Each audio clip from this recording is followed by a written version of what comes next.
head right quick and let me woo side. Okay. Baby, I act like I'm about to really hold an uncomfortable conversation because this is what it's about. Uncomfortable conversations. I just want to know, why do we, I, you, equals me, why do we avoid these hard, uncomfortable conversations? Why? First of all, let's just talk about it's called accountability. A lot of people are not ready to have that understanding that they played a part in this situation. You know what I'm saying? A lot of people, when they hold conversations, if you like me, you got questions and you coming for answers. But if you coming for these answers, understand one thing and two things for sure. You cannot ask for something to be resolved if you coming to go to war. You cannot come to go to war, baby, when you trying to have an uncomfortable conversation. You got to let them guards down, because 9 times out of 10, the next person, the other party, is going to feel amped up just like you. Somebody got to direct something, not redirect. Somebody got to be the director. Somebody got to be the leader of this conversation. And when we talk about conversations, let's just get into this. Be accountable for who you are as a person. Be accountable for your growth. You cannot go into a conversation with nobody and realize that it's not no growth with yourself. Not them, yourself. Come on. Be accountable for you. A lot of us, but dang, you act like this, I'm going to act like that. Baby, no. Let people make a mockery of themselves. Because at the end of the day, you have to take accountability for you. And when you are holding these hard conversations, leave the craziness out of it. Learn how to hold a conversation. Learn how to solve conflict without being overly aggressive. Now, ain't nobody telling you being passive is wrong, but you ain't got to be aggressive, my baby. I'm just being honest and I'm just telling the truth.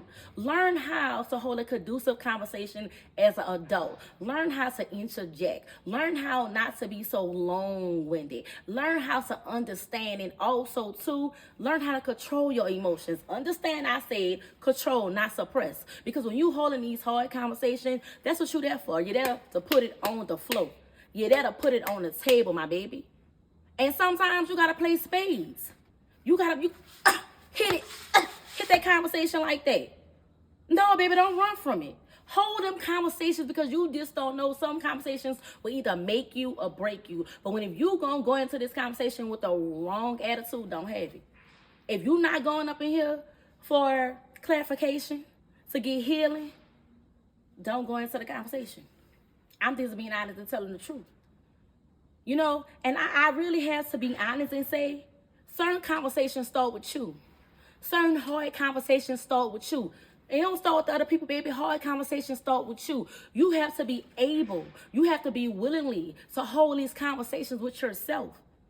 Oh, you crazy because you talk to yourself. No, baby, I ain't crazy because I talk to myself. I know myself. I'm aware of myself. And this is why I'm able to hold these conversations with myself. Make it make sense. It only have to make sense to you, not to anybody else around you. And when we hollering about accountability start with you, not nobody else. You want somebody to be apologetic, but have you apologize to yourself?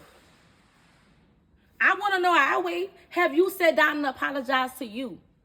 Because there's so many reasons why you need to apologize for you. First of all, let me do the bad and then the good, or the pros and the cons, or the positive and the negative, however y'all want to say it, okay?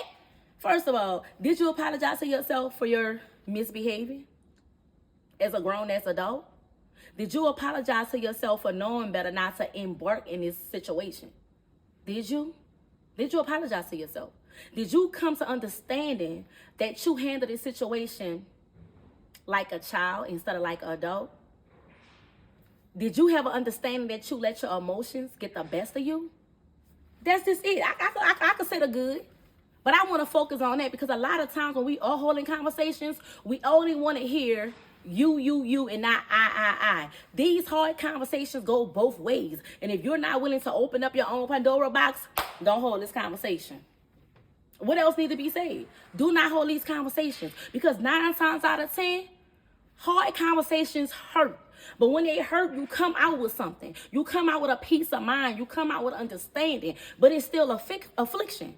Because you put yourself in that situation. You put yourself at the table with some people who hurt you. And it's not easy to look somebody in the eye who have done you wrong. But then let's turn the tables. The person who you say done you wrong, look in you in the eye and say you didn't know what you done to me. Come on, we gonna call a spade spade, hit it. And we gonna call a spade, hit it. And baby, guess what? I don't know how to play spades, but I'm hit it. Come on, hit it. We gonna call them spades and hit it. Come on. You cannot leave out the good for the bad. These things intertwine together. So if you ain't willing to mix it like a cake and cook it, leave it where it's at. Don't put it on the table. Don't even put it on the floor. And that's just all it is to it. Before you go into these hard conversations, think about it. Think about what you want to get out of it. That's it. That's it. And I'm going to leave you with this. Pray on it. Pray on it. Pray get you everywhere. And some conversations, sometimes don't need to be had. Sometimes that only conversation you need to have is with you. Thank you.